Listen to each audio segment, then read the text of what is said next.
Or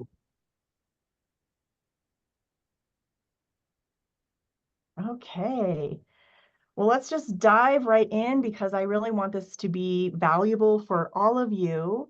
And hopefully, this conversation will give you some ideas and inspire you in some new ways around really managing your mental health in your job search, on the job, all of that. So, just to kick us off here, I'm just going to double check. Does everyone here have a brain? Is there anyone missing a brain? I don't see any hand raises. So okay, great, great. We are all have brains. We are all here, which means we all have mental health. So anytime I'm talking about mental health, I talk about workplace mental health as one of my topics that I speak about regularly.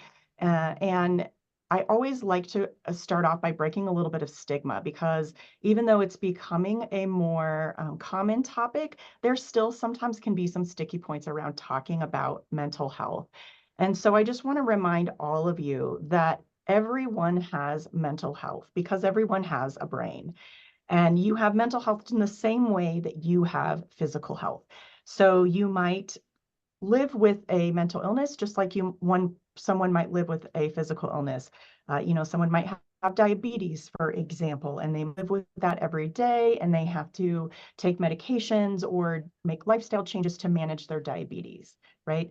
So some people live with mental illness and they may have to take medications or make lifestyle changes or get supports to manage their mental illness.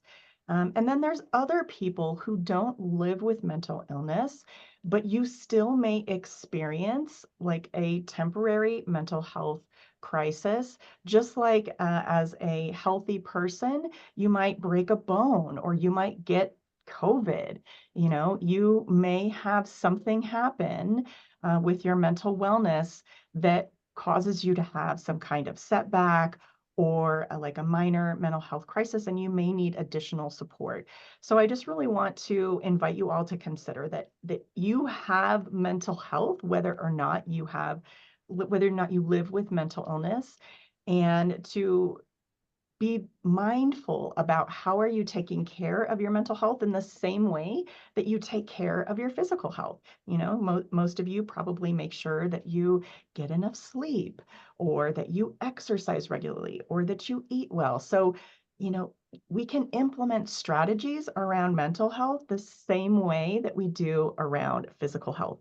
And it's just going to help us be more resilient and do more of the things that are important to us when we can be paying attention and actually taking care of our mental wellness instead of just kind of floating through life waiting to see what's going to happen, right?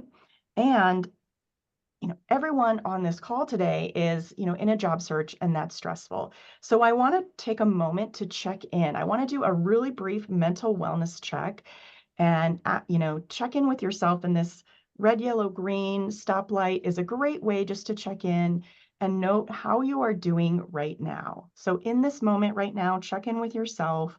Are you doing great? Are you doing, maybe you're okay, or maybe you're not so good?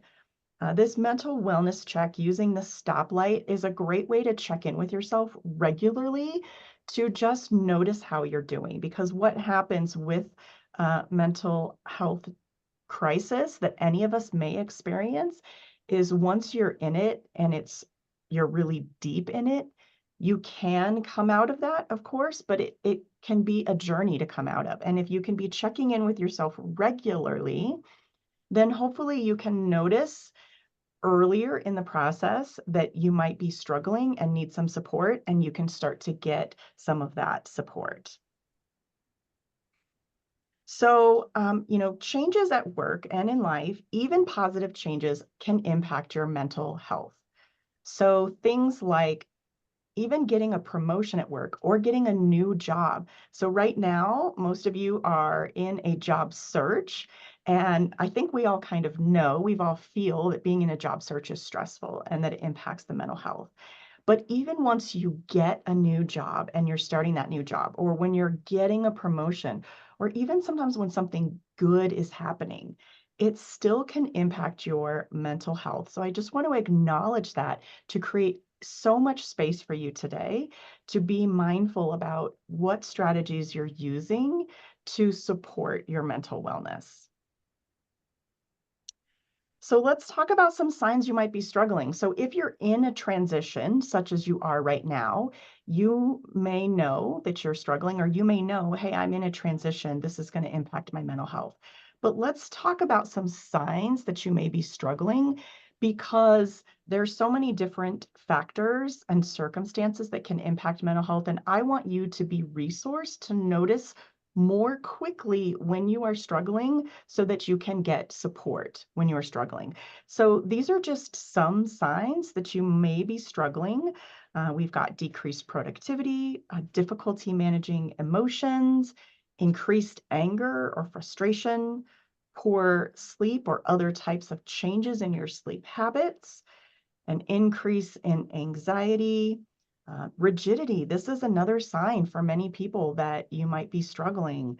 If you suddenly find you're feeling less flexible, that's a sign that you might be struggling. A lack of confidence, decreased appetite is another one.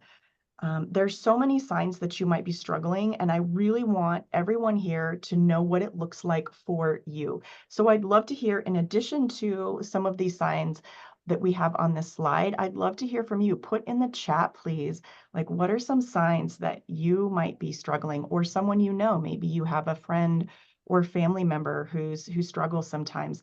I'd love for us to brainstorm some ideas so that we can more easily recognize the signs of struggle in ourselves and each other.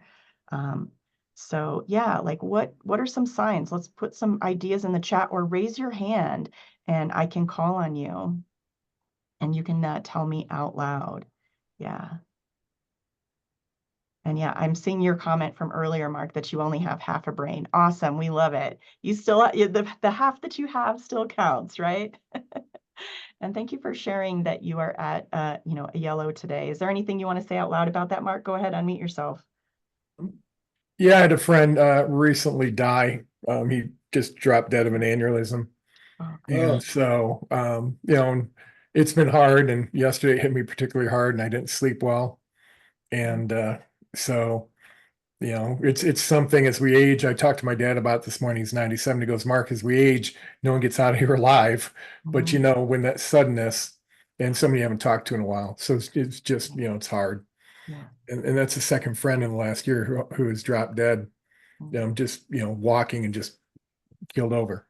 Yeah, yeah. So, Yeah. and Fred was extremely healthy. He ran, biathlons, and it doesn't matter. Yeah, yeah. Yeah, So thank you for that's where I'm at. yeah, thank you for sharing that, Mark. I really appreciate it. And I'm so sorry to hear about the loss of your friend. Thank Uh, you. yeah, yeah, and I'm glad you're here. Yeah. Mhm. So thank you so much. And Kat, you're sharing in the chat, your synesthesia gets more pronounced during times of increased stress. Is that something you want to talk more about, or tell people what that is? Maybe someone else on this call is experiencing that, but they just don't have the language around it. Sure. So I don't really even notice it. I didn't even notice it growing up for a long time. But when I get super, super stressed, taste is color. Color is sound, or color is like food is a temperature or texture that I'm looking for, or it causes like nausea or something like that for me, instead of, hunger is the opposite. So learning to navigate all of that. But it's when I'm super, super stressed, it comes out like smells are sounds. All my senses get mixed up. Yeah. Thank you so much for sharing that, Kat. And absolutely, I think, sensory challenges, sensory integration challenges are present in a lot of neurodivergent people. And absolutely, most neurodivergent people will see an increase in any kind of sensory sensitivities or sensory integration issues during times of stress. So, like, I love your self-awareness, Kat, and that you've learned for yourself, like, oh, this is a sign that I'm under stress and I might be struggling if I notice this is more pronounced than usual. Thank you. Yeah. I really appreciate also you putting the not increased anxiety, the rigidity on that list. That was something that came up for me yesterday that I was finally recognizing I had become very short in my conversing with anything not related to job hunting. Yeah, yeah, yeah. Great awareness. Thank you for sharing, Kat. Yeah, Anna wrote in the chat, I'm at a red today and therefore wasn't up for an introduction. Thank you so much for sharing that, Anna. And I hope that today's presentation gives you some ideas of how you can get resourced today. So when we did that mental wellness check in the beginning, if you were at a red like Anna, please do something immediately following this call to resource yourself. We're going to be sharing some ideas about how to get resourced. And so if you were at a red, definitely take some time today, make it a priority to get resourced around your mental wellness today. If you're at a yellow, you still have the opportunity to get resourced about your mental health today. I like to say, in the self-help industry, I hear a lot the oxygen mask analogy. So, when we're on a plane, we're advised to put on our own oxygen mask before assisting others. And I see this get used a lot as, people are talking about self-care or, prioritizing yourself. But I like to take that analogy a step further, because what is happening? What's the scenario when you're being asked to put on your own oxygen mask first? The scenario is there is an emergency, and perhaps the plane is even about to crash, right? And I don't want anyone on this call to wait until you are facing an emergency or your personal plane is crashing to get support. Please be putting on your own oxygen mask first every day. Don't wait until it's an emergency. Don't wait until things have gone so far that you are really, really struggling. If you can, be prioritizing yourself regularly every day rather than waiting. So if you are showing up here to this call today and you're with your check-in, you're at a red, please get resourced today, like as soon as possible. If you're at a yellow, get yourself resourced today, because that will help you hopefully avoid getting to that red place. So yeah, thank you for sharing that, Anna. I really appreciate that. Yeah, Chrysta sharing, for me, you binge things that are not healthy, like trash TV or trash food. Great insight about what it looks like for you when you're struggling. So you can notice that. And maybe if you have trusted people in your family or in your friend group, that you can even share that with them and say, hey, if you notice that I'm presenting with these behaviors are signs that I might be struggling. So you can also enlist your support system, like people in your life. If you notice these things, these key indicators, please point it out to me, because I might need to be doing something to take care of myself. So yeah, the great thing about talking about these signs of struggle is that hopefully it gives you more awareness of what this looks like for you and how it shows up for you. But you can also take this a step further and let the people who support you know, if you see these things happening, that means I'm struggling, and please reach out to me if you see that happening, or point it out to me if you see that happening. Yeah. Christine shared dropping away from friends and parties, etc. Yeah, absolutely. Isolation is very, very common when people are struggling. It's kind of this feeling of, wanting to self-manage or wanting to avoid being around people until you feel like you're more presentable or peopleable. That's really common. And so if you notice that you're dropping away, great insight and awareness to say, like, hey, I might actually be struggling, and so maybe I need to get more resourced in this moment. Yeah, Glenn sharing decreased productivity. Absolutely great awareness and insight, so that when you notice that productivity decreasing, hey, I might be struggling. I might need to be more resourced right now. I might need to do something more. Carl mentioned social isolation. Absolutely, Carl. We just talked about this, right? Perfect example. Great sign that you're struggling. Julie, exhaustion. Yes. Yeah. If you notice that you're feeling exhaustion, absolutely a sign that you're struggling. You might need more resourcing and support.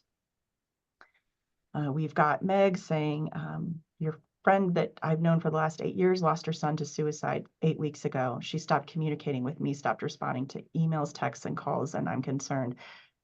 I would be concerned too. Yeah, thank you for sharing that, Meg.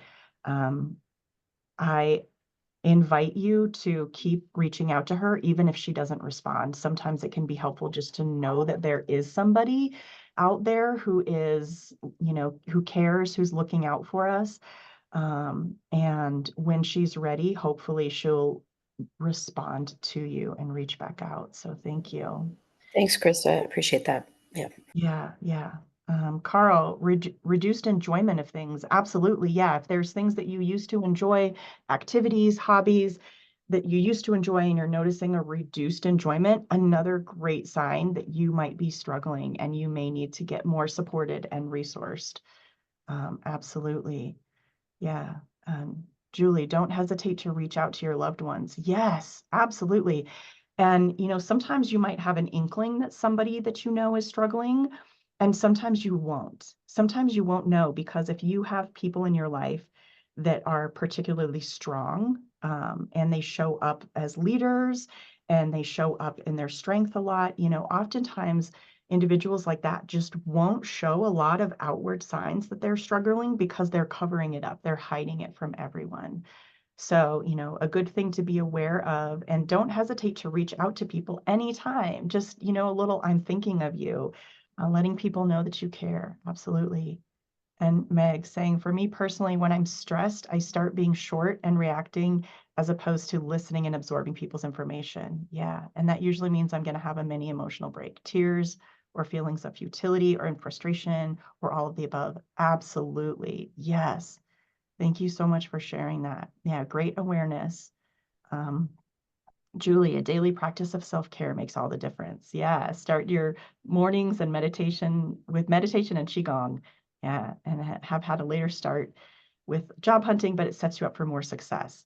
Absolutely. Thank you for pointing that out, Julie. And that is something when I am coaching a client who is in a job search, I'm like, I advise them to do something that fills up your cup, do something that enriches and nourishes you before you sit down to work on your job search as often as you can. Because if you're waking up and you're feeling discouraged, depressed, if you're feeling anxious, if you're feeling tired, and you're starting your job search from that place, it is going to come across, in the communications and the outreach that you're making.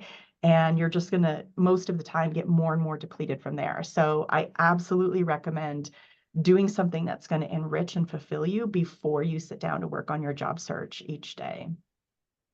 Yeah.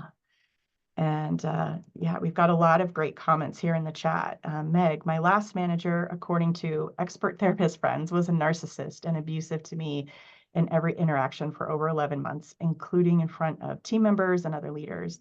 I had very serious problems with sleep and waking up with anxiety, and saw 4 EPA counselors at that time. I'm so sorry you experienced that, Meg. Absolutely.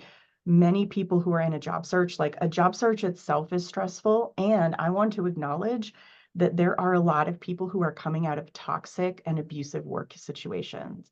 And so it's compounded stress, right? It's compounded stress because you've had this very harmful experience in your workplace and you're dealing with the stress of being unemployed. And so if there's anyone else on this call who's like in that place, absolutely. I hope that you're going to use some of the strategies that we're going to share here in a minute and get yourself as resourced as you can, because that's a really hard situation to be in. And for most people who have left a toxic or abusive job, you're still going to be carrying some of that into the next job when you get it. So absolutely, please, even as you start a job, don't be thinking, great, all my problems are solved. Like, keep resourcing yourself, keep paying attention and managing your mental wellness, for sure. So yeah, I see a lot of people commenting that they had, some negative, or toxic or abusive employers in the past. Yeah. I hate to see it, but I know that it happens. So yes, absolutely. So now we've talked a lot about some signs that you might be struggling. And hopefully, like I said, this is going to give you the information to notice way sooner if you are starting to not do so well.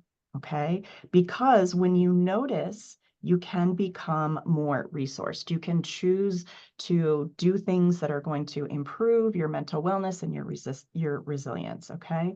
So during times of change, you can develop resilience and improve your mental wellness, especially if you're being intentional and thoughtful about what you're doing, right? Like most of us don't exercise regularly or eat right by default. We have to choose to do that for our bodies. We have to choose to do that for our physical health. And so a lot of the strategies that we're going to talk about, same thing. How are you choosing to actively resource yourself around your mental wellness and your mental health?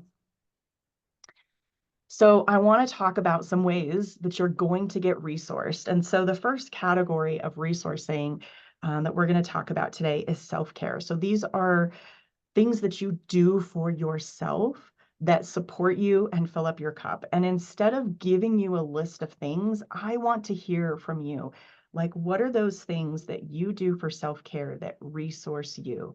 Now, these are strategies you might use every day. Like Julie said, she does her morning meditation and her qigong every day, even when she's not in a job search. I know Julie, she does this. This is just part of her normal self-care, a way that she looks after herself, which is amazing and beautiful. And thank you for leading by example in that. And so there are things that we do for ourselves like that, that we might do even when we're not stressed, even when we're not struggling. And what most of us will need to do when we are stressed, when we are struggling, is we will need to increase our level of resourcing. So what works when things are going relatively smoothly might not be enough when you are under stress. So what are some ideas for self-care? I'd love some thoughts in the chat, or raise your hand and we can hear from you verbally if that feels comfortable. Yeah, Julie, going out in nature, reaching out to friends, reading, hot baths, naps, listening to positive podcasts. I love all of those. Yes. Christine, doing what feeds your soul. And your example of that is you sew. Wonderful. Yes. These are great examples of what you can do to resource yourself, to support yourself, to bring more joy, more comfort, more peace into your life. Yeah, Christine, I'd love to hear from you. Something else I try to do or remember to do when I motivate myself to do it, because God damn, this is hard. Can I get an amen? Yes, it is Yeah. very hard. Yeah, it's hard feeling like I'm worth this, but one thing I've learned from 12-step programs is stick with the winners. Be with the people who are positive, the people who feed your soul in your life. You know, this is not the time for me to see my mother, who is the original Debbie Downer. Mhm. This is a time for me to be with my friends who say that they love me and they can see things in me that I don't see all the time. Yeah. And who are willing to go for walks with me. Mhm. Stick with the winners. Yeah, yeah, great insight, Christine. Absolutely. Not everyone in your life is going to be the same level of support or the best support when you're in a job search. You know, you might have people in your life that you love very much and they love you, but they might not be the best person to talk about your job search with if their responses are often negative or discouraging, you know, that kind of a thing. So yeah, find those people and really connect with those people in your life that you know are going to be uplifting, that you know are going to be positive, that you know is going to help you feel good about your day and how things are going. Yeah, so we've got some more suggestions in the chat. Ride my bike up Lookout Mountain. Yeah, absolutely. Get physical exercise can be really beneficial for mental wellness and mental health. Sabrina mentioned learn something new. Absolutely, so many opportunities to learn something new. Meg, I'm a big meditator, healthy eater, and I practice positive affirmations and create gratitude lists. Also try to get 60 minutes of exercise every day, even if I only go for a walk. Love that. Absolutely. Mark, did you have something you wanted to share? I saw you unmute for a moment. Yeah, I think it's really important to not suffer alone. Mhm. And, I am not ashamed to admit that I didn't know I had a chemical imbalance in my brain. I went to a therapist and I learned, and I started to talk to family members, there's a lot of mental health issues in my family. So I really, until I was diagnosed, even the birth of my son, which is incredible, and birth of my kids, my daughter, it was great, but it wasn't like this, this overwhelming, oh my God, experience. But once I got on the right medication, the right dosage, it was like when the Wizard of Oz changed from black and white to color. I didn't know about the highs. My highs weren't high enough, and my lows became less. So I didn't have any idea, but and I believe in mental health, and I believe in mental health, healthcare, and medication can be appropriate, and there are chemical imbalances in our brains. Yeah. Yeah. Thank you. Thank you for Mhm. sharing that, Mark. Yeah, absolutely. Steve wrote in the chat, daily meditation and exercise. I walk around the lake by my house and get 10,000 steps. Awesome. I love that. Yeah. And Julie's mentioning in the chat that food allergies and insensitivities can cause chemical imbalances in the brain. And our gut is our actual brain. Yeah, absolutely. Yeah. So eating, like being, mindful of what you're eating can support not only your physical health, but also your mental health as well. Yeah, absolutely. So we've shared a bunch of great ideas for what you can do to get resourced from the inside out, like what you can do for yourself. What are some of those strategies that you can try? Any of the strategies that have been mentioned will likely be helpful for everyone, but we're all also individuals with different needs and unique needs. And some of these strategies are going to work better for some people than others. Some people love meditation, and other people have tried over and over and over again, and it's just difficult for them. And instead of, you know, trying something over and over again that feels frustrating, that feels like it isn't working, when you're already in a stressed out place, or if you happen to be already struggling, that might not be the time to try to push yourself to become suddenly good at meditation. Maybe tap into those things that are a little bit easier for you, that, bring you more joy or more relief or nurture you. And so we've shared a ton of different ideas because I want you to be thinking about what works for me and what's the normal level of self-care that I need to do when things are going well. And, oh, okay, let me be aware that in a job search, or as I'm starting a new job, or once you're in the job and the job is going through some kind of organizational change, like those are all times that stress will increase, and you may need to revisit your self-care list and say, I might need to do more of the things, more quantity, more quality, right? Maybe more time doing those things that really work for you. You might want to be doing more of those things to get resourced. And if you, during our mental wellness check-in, if you were at a red, hopefully you've heard some strategies here today that when we get off this call today, you're like, great, I know exactly what I'm going to do. I'm going to go for a walk. I'm going to, do some meditation, right? Like, what does it look like for you? How can you resource yourself right now? And so I want to talk about additional strategies because I also feel it's really important to get support from the outside in. And I call this community care.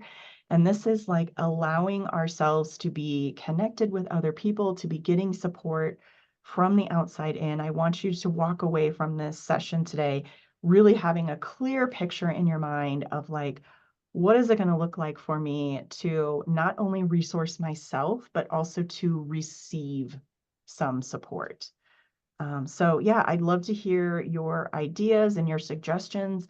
How do you support yourself? How do you get resourced from the outside in? What are some things that have worked for you? So feel free to raise your hand and then I can call on you, or put some tips in the chat around how do you get support from other people that help you feel better and be resourced and nourished. Yeah, Christine, did you have a suggestion? I noticed you unmuted. Oh, I did. Oh, okay. I do. I was just thinking that Kathy B, who is on the call, and I have a regular check-in call with one another. Mm-hmm. And we try to meet in person so that we can do that. And we talk as much as we can about the job search, but we're starting to include, how are you doing? Where are you? So that we care for one another a little bit. Absolutely. Yes, I love that. Absolutely. Find a job search buddy, or, they don't have to also be in a job search, just someone that you can check in with regularly. I have done this in the past, not around a job search, but at times when I was dealing with some significant life challenges. And I set up regular check-in calls with different friends throughout the week so that every day of the week I had some kind of check-in with a friend. And some of them weren't even calls. Some of them were just text check-ins or email check-ins. And other times it was just a phone call just to say, hey, how am I doing today? What's happening? What's going on in your life? Yeah, Ferris, I'd love to hear from you. Yeah, I had a rather interesting exchange with somebody that was actually seeking help recently. Mhm. And he sort of approached me. Well, I think I mentioned before, I spent a lot of time in the Middle East. And this young man, he reached out to me and he said, hey, I really want to talk to you about what's going on in the Middle East. And I don't, and it was interesting. Like I hadn't heard from him in years. So I said, yeah, I'd love to meet with you. And we got together and we spoke about the Middle East for a good hour. You know, it's a complicated place. But it was only after an hour that I started to realize he didn't want to talk about the Middle East. He was looking for he was looking for a cover to be able to talk about a lot of other things. And I guess this is more on the support side of things, but I found um, and I maybe this is more of a man thing, but I think sometimes men have a lot of trouble admitting that they need someone to talk to. So sometimes they need that facade or that cover of something else to that will integrate or move towards maybe some of the deeper issues they really want to talk about. Absolutely. Yeah. And I love that you brought this up because sometimes getting support around mental health is talking about the struggle that we're having, but sometimes it's about not talking about it. Sometimes it can be both, right? It can be both. Sometimes it's just having a normal conversation that is not about the thing that's stressing you out. And so, how are you creating opportunities for yourself to do that? And as Ferris mentioned, sometimes particularly depending upon, cultural backgrounds or family backgrounds, people might not feel comfortable saying, I'm struggling, I need to talk about it. Anytime we're connecting with another person, we're creating this opportunity to be supported and to feel less alone and less isolated. Yeah, Chrysta, what do you have to add? I was just gonna say you were talking to strangers is something that I have found that I've been doing a lot more. Obviously we talked about pets being a support, but I love going to the dog park, in the middle of the day, in the middle of my job search, because there's always just a random eclectic group of people.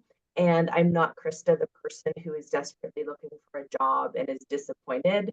I'm just a happy dog owner playing with her dog and talking to other people about nothing related to my job search.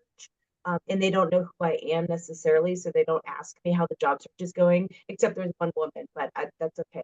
I always enjoy speaking with her. But it's just kind of it's just nice to just Mhm. I go there because I am just a normal person with a normal life. Mhm. And you're not necessarily bringing your worries to the dog park. But anyway, that's kind of one of Yeah. my escapes for sure. Yes, I love that. Thank you so much, Chrysta. Yeah, absolutely. And I want to share, Meg I'm catching up in the chat here. Meg shared she has a friend. It says, I have a friend that when we were going through our job search a few years ago, we did a joy inventory to one another.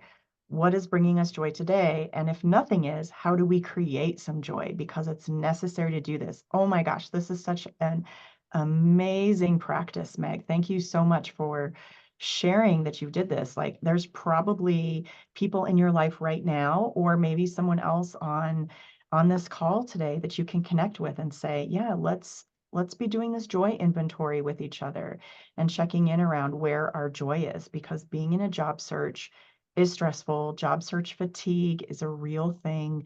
And we need to be thoughtful about also making sure we're creating opportunities for joy. Yeah, Julie wrote in the chat, join an association. When you are with people who are looking to improve themselves, they tend to be more giving and caring. Absolutely. And there's so many great professional associations out there. And that's actually how Julie and I know each other. We're both members of the National Speakers Association. And, you know, it is like the people in NSA are just so incredibly generous and friendly. It's been wonderful. And I've gotten to connect with really incredible human beings like Julie. So thank you so much for that. Yeah, absolutely. Okay, let's see. What else? What else is community care? Looking down, Kathy writes, if any guy wants to join a man's group that addresses what Ferris mentioned, men better expressing themselves. I know a guy who runs Inner Summit Networking and I can put you in touch. Awesome. Thank you so much for sharing that, Kathy. So yeah, get in touch with Kathy, or Kathy, if you want to share that resource in the chat, feel free to do so as well. Because I know that the stigma is more significant for men. So, you know, sometimes men need different types of spaces to get connected. Absolutely. And Chrysta, yeah, I forgot to mention that there are a lot of people that open up about all sorts of things at the dog park. Yeah, so it's escape for a lot of people, right? I get to practice being a good listener too. Yeah. And Lisa wrote, I need to be better about actually doing this, but gratitude every night before bed, think of something, at least one thing from the day that I'm grateful for and feel blessed for. Sometimes I can just remind myself of what a lucky cat mom I have.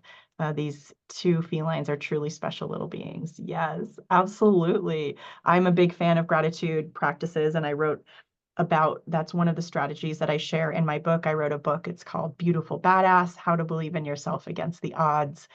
And that is one of the things I talk about in the book, is having a regular gratitude practice, and you know, really how it is scientifically proven to improve your life. Yeah, Trent, I'd love to hear from you. What do you have to share?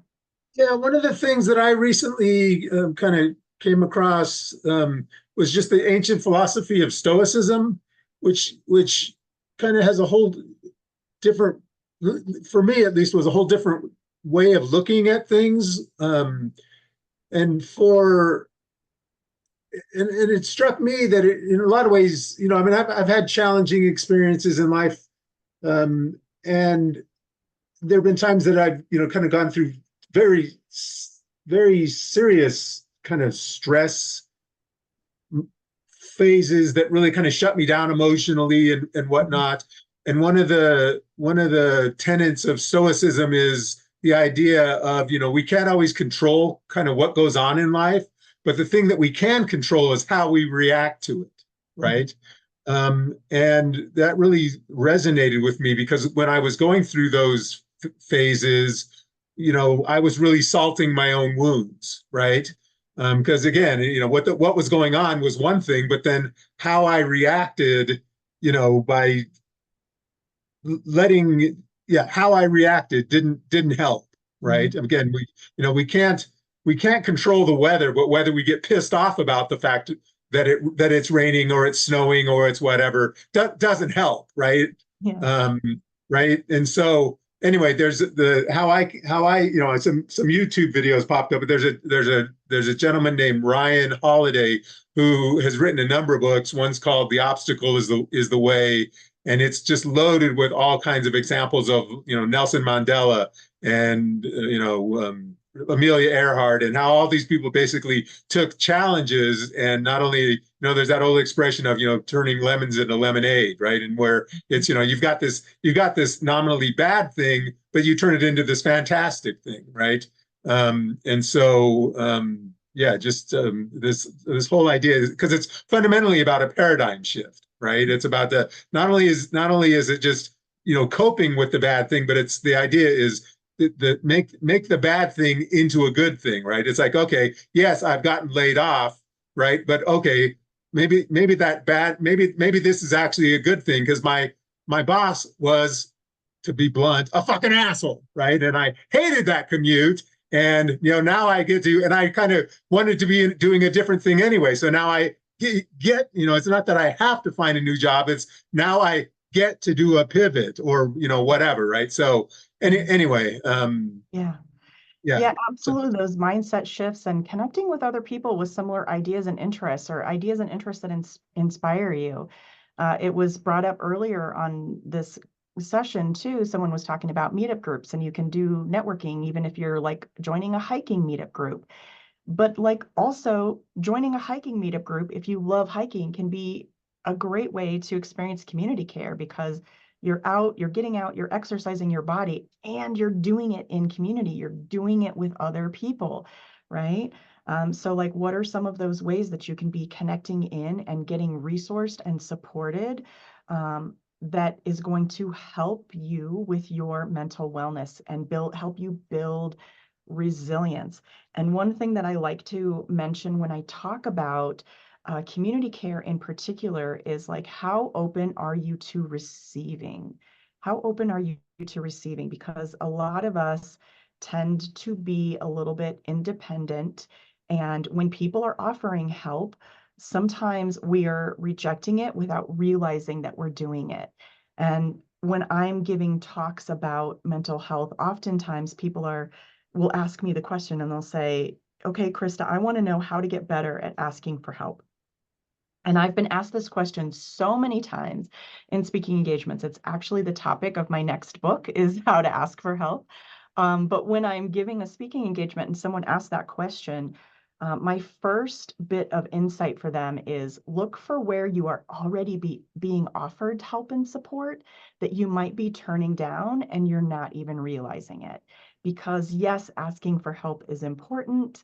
And also, there's probably support already showing up for you that you may or may not be tapping into if you've been in a habit of being independent, self-contained, for example. You might be having people showing up to support you and you're saying no. And so an example of this, I emceed an HR conference a couple of years ago. And as part of my role and being an MC, I also had a table at the conference where I had my books and I was selling and signing books. And at the end of the day, I was packing up all my stuff. So I had, the leftover books that hadn't sold. I had this beautiful gift that the association had given me for emceeing the event. It was this bottle of wine and some wine glasses in a pretty big box. I had my banners, I had signs, I had my tablecloth and stickers and all that kind of stuff, right? And so here I am loaded up, like, bags over my shoulders, like box right out in front of me. And I was starting to walk out to my car and someone said, hey, can I help you with that? And I did not even think about my response. The words just came out of my mouth. No, thanks, I got this. And because I've been working on this idea of receiving for myself, as soon as I heard those words come out of my mouth, I thought, wait a second, just because I can do this task myself doesn't mean that getting help would not make it easier.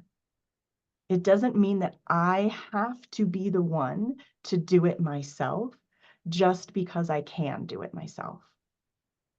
And so I said to the person, actually, on second thought, I would love some help. And so I really allowed myself to receive that help and that support. And so I like to share this story just as a way to get you thinking about where is support showing up for you that you might just, without even realizing it, be saying, no, thanks, I got this.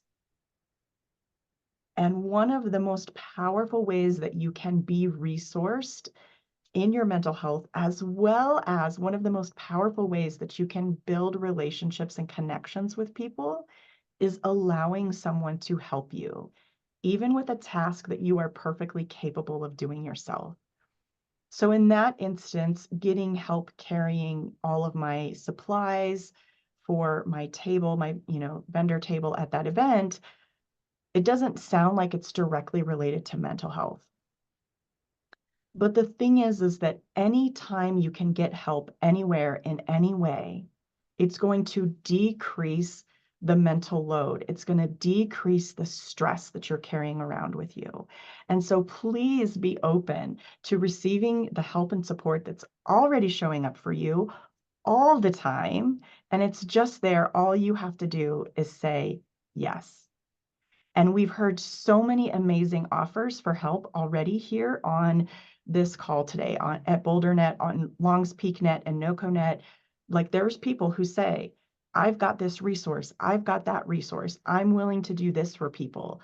Please be showing up for those opportunities, because it will help you be more resourced and supported, right? So we've shared a lot of great ideas today around resourcing and support. There's some ideas in the chat I didn't even get a chance to read out loud, but thank you so much for sharing them there. I want to do another quick mental wellness check. It may not have changed from when we did this just a little bit earlier, but maybe it did. So this is just another opportunity to pause, check in with yourself. How are you doing right now? And if you are at red, or if you're at yellow, I really hope that you will take some time today to intentionally use one of the many strategies that we shared today for self-care or community care, or both. Get supported, get resourced, and help yourself navigate this really challenging time of being in a job search. It doesn't have to be harder, right? We already know it's hard, but it doesn't have to be harder. So just to close out, I am offering free 15-minute laser coaching sessions. So as I was saying before, this is an example of help showing up for you that you can decide to say yes to it, or you can decide to say no. The choice is yours. But I hope that you'll at least consider taking advantage of a laser coaching session with me, getting 15 minutes of my time. Maybe you have a specific question about something we talked about today. Maybe there's something in your job search or an interview prep or something like that that you just kind of want to think out loud. That's what this is there for. So if you scan this QR code and you give me a little bit of feedback, it will take you to my calendar link where you can schedule time with me. Christine, you have your hand raised. Did you have something you wanted to share? Could you describe a laser coaching session? I'm not sure of what that is. So it's basically 15 minutes with me on the phone or over Zoom for you to get my support around whatever topic you ask for my support around. Oh, so laser is laser focus? Yes, laser focused. Yes. Okay. Absolutely. Yes. Okay, Thank so you my actually won't go away from this one. Yes, thank you so much for asking. So yeah, if you scan the QR code and you provide me a little bit of feedback, and thank you so much for your feedback, you can get the 15-minute coaching session. Please do connect with me on LinkedIn or send me an email. Would love to hear from you.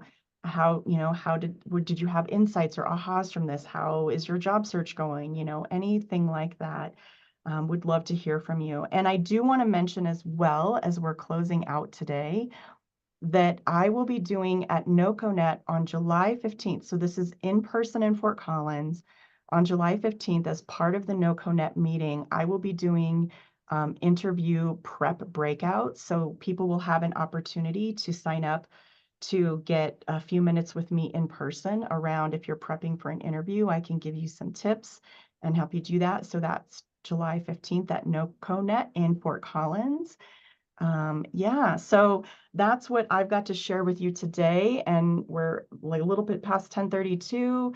So I can hang out for a few minutes if anyone has questions or thoughts or any last shares.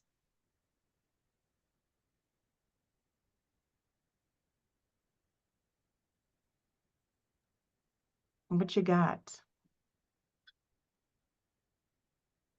Your graphics really are great. Thank you. See, I don't know if Amy's still here. I'm But- still here. Oh, I good. was just given an opportunity for any questions that might surface. Sometimes if we wait just the extra 30 seconds, the brave one will step forward. Chrysta, thank you so much. I really do appreciate the time and space that you really held so that we could slow our brains down to really address the nag that we tend to push out of the way. And unfortunately, by pushing it out of the way, we typically trip over it later. So thank you so much for helping us just really slow down, be mindful, be aware of everything. I encourage everybody to connect with Chrysta. She is very helpful in all of this. And so again, thank you so much for presenting. We always love it when you are here. The quick reminder for everybody who's on the call, reach out to somebody. That is one of the steps where you can really make those connections, make a networking connection.